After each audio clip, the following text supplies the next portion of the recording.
Hello বন্ধুরা, চলে এসেছি আবার একটা নতুন ভিডিও নিয়ে। সকালবেলায় ঘুরে বেড়াচ্ছিলাম, দেখলাম সবজির বাগানে কিছু সবজি হয়েছে। তো চলো, এখানে অনেক ওলকপি লাগানো হয়েছে। ওলকপির পাশে রয়েছে টমেটো গাছ। টমেটো গাছ আগের ভিডিওতে দেখেছো অনেক ছোট ছোট ছিল, আর এই ভিডিওতে টমেটো গাছগুলো অনেক বড় হয়ে গেছে। দেখো কত সুন্দর লাগছে, রোদ পড়েছে, রোদের ঝলমলে আলোতে গাছগুলো আরো সুন্দর লাগছে। আর পাশে রয়েছে একটা দুটো করে মুগ কলাইয়ের গাছ, দেখতে কিন্তু সুন্দর লাগছে। সবুজ দেখলেই যেন মন ভরে যায়, আর এই সবুজের সৌন্দর্যের কাছে সব সৌন্দর্যর তুল্য মূল্যহীন।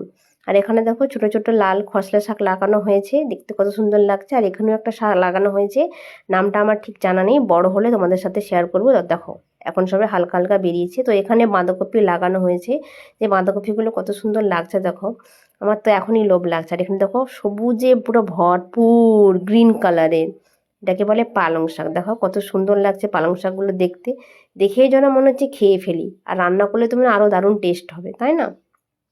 আর বাঁধাকপিগুলো সুন্দর লাগছে, সবে এই ছোট ছোট ছোট ছোট হয়েছে, যেন মানে ফুলের তলার মতো লাগছে একটা একটা করে। বেশ ভালো লাগে দেখতে এই জিনিসগুলো। আর এখানে দেখো হালকা ধনে পাতা হয়েছে।